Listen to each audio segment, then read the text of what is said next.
This is Real News Media TV, coverage you can trust. Please like, share, subscribe, and hit the notification bell. Select all for daily news updates. Manchester woman reunites with family. Hermeline McLean, who was missing since Friday after her arrival at the Norman Manley International Airport in Kingston, has been located and reunited with her family. McLean, 66, had arrived on a Caribbean Airlines flight from Trinidad and Tobago, where she had been living and working for the past 30 years. She suffers from dementia. The police reported this morning that McLean was found wandering by a resident on Arnold Road in St. Andrew.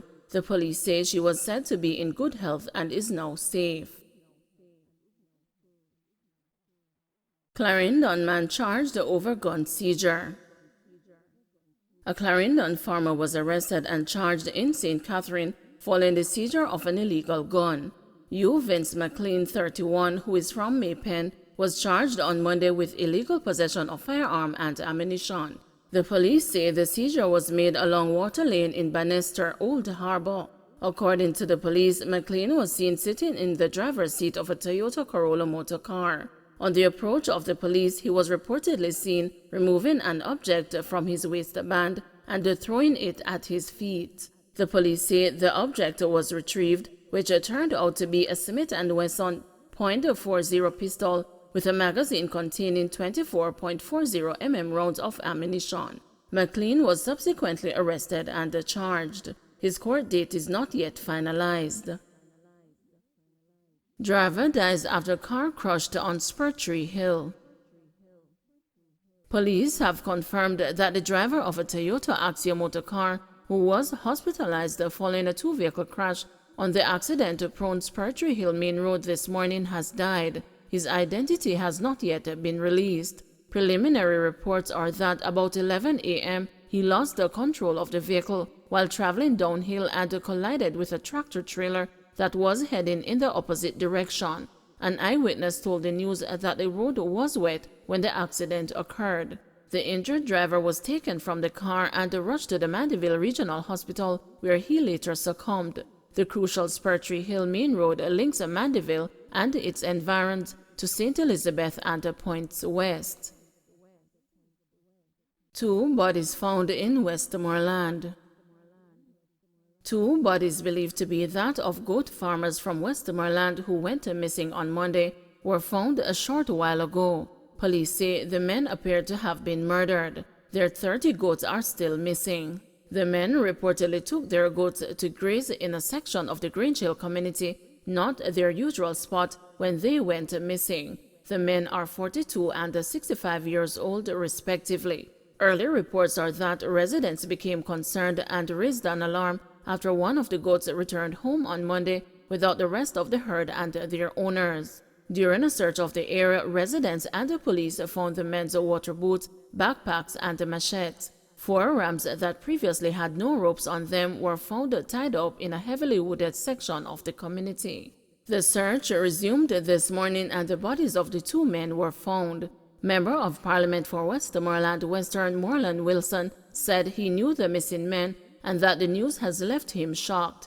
The MP, whose interest in agriculture is well known, said he was disheartened by the incident that has claimed the lives of 2 hard-working farmers.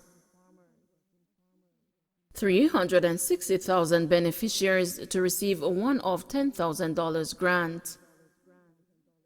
Hundreds of thousands of Jamaicans who are beneficiaries of the Program of Advancement through Health and Education and the Social Pension Program will receive a one-off $10,000 grant this month. This is being facilitated through an allocation of $1.9 billion under the Social and Economic Recovery and Vaccine Jamaica program.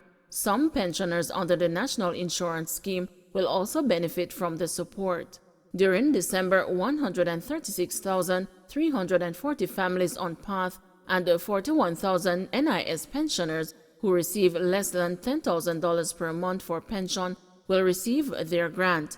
This totals well over 360,000 beneficiaries, said Minister of Labor and Social Security Carl Samuda in a statement. He noted that the grant is in addition to the normal payments due to recipients during the period.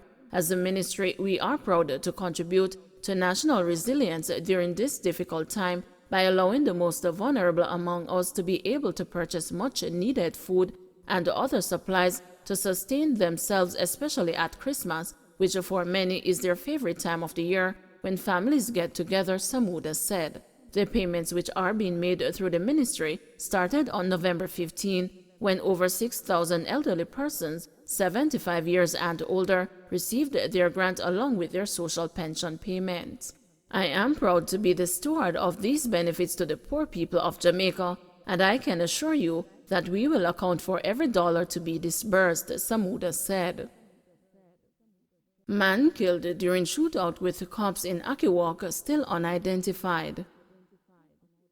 The man who was killed during an alleged confrontation with law enforcers in Akiwok, St. Andrew on Monday remains unidentified according to the police.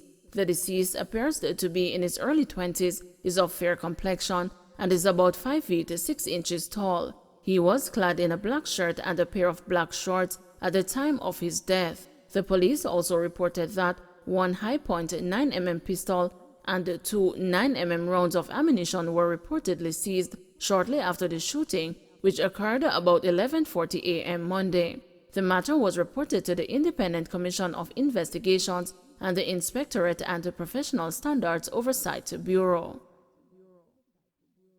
Deans of Discipline want a prompt return of vaccinated students to face-to-face classes.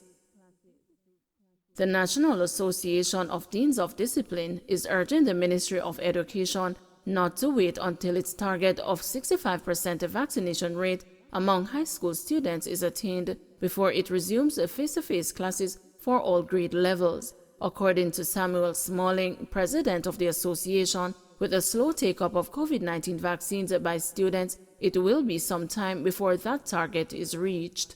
In an interview with the news, Mrs. Smalling said data gathered from deans of discipline at the schools across the country show that most of the schools are bordering between 25 to 30% in terms of vaccination.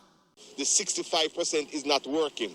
When I check the data from my deans across the island, most of the schools are bordering between 25 to 30% in terms of vaccination. Only the elite schools are above the 65, a few of the elite schools. We must find a way to engage our parents and all the other stakeholders, and we come up with a creative way to get our students back into school. When we go into the communities, we recognize that our children are involved in so many different things and they're not engaged in teaching and learning. So we are saying to the government, as an association, to the Ministry of Education, that we have to find a better way. Students that are vaccinated, let them come to school, and don't allow those students who are vaccinated to suffer the consequences because we can't get 65%. Robbers and rapists lurking in shadows of transport sector, said Newman. Arguing that too many people are falling victims to rapists and other criminals lurking in the shadows of the transport industry, President of Transport Operators Development Sustainable Services, Edgerton Newman, is urging members to get identification badges. The badges are a legal requirement and are issued by the state-owned Transport Authority. The issue is that too many people are getting abducted, robbed, and raped under the cover of the transport sector, Newman said Sunday in an address to an awards ceremony hosted by the management of Linstead Transport Center. So when my sister is gonna take that taxi, she wants to see you looking like a taxi man. They want to see that mark on the car, they want to see that red plate, but most of all, they want to see that badge. That is your passport to drive a taxi. If you don't have your operating badge, you are not a taxi man, you are not a bus man, and you are not a conductor, he said. Safety has long been an issue in the transport sector, and the use of licensed red plate vehicles is often touted as a much safer approach for commuters than taking those that are not licensed, popularly referred to as robots. In June, for example, robot taxi driver Michael Swaby and his sidekick Dwayne Edwards were found guilty of 20 charges relating to a horrific string of kidnappings, robberies, and rapes across the corporate area. On July 28, they were sentenced to 38 years and 9 months and 38 years and 5 months respectively by the corporate area gun court. Newman wants there to be a clear distinction between those who are operating legitimately and those who are not. The badge, he said, is a vital component. Newman also used his address to commend the awardees, including a number of operators of public passenger vehicles who he described as unsung heroes worthy of emulation. You will not see them at Jamaica House on Heroes Day. You will not see them at King's House. You might see them at the other house because that's how we look at our brothers and sisters who are transport operators in this country, and that is unfortunate, he said. He appealed to operators of public passenger vehicles to abide by the laws and pay close attention to their deportment. Please carry yourself respectable and create that mindset change in you that the commuting public will continue to enjoy the best travel experience there is, urged Newman. He said while he came up with the idea to use badges, he was initially concerned that they displayed too much of their holders' personal information. That view later changed, he said, and he was back to being convinced of their importance. After studying the whole thing, I said, too much people come from foreign and buy taxi and all sorts of things happen, he told his audience. He dismissed the claims that the badges are difficult to acquire. Don't tell nobody said the badge hard to get and the badge no worth nothing. That is not the issue, Newman asserted, adding that he can get the badges within days. Acting Corporate Communications Manager at the Transport Authority, Merdina Column, told the news yesterday that just over 40% of operators of public passenger vehicles have identification badges. She said that within the past 4 weeks, the authority has been undertaking a drive to have more drivers comply with the law. Column explained that it will take 10 working days at most for people seeking their first badge to get a temporary one, provided their applications are in order.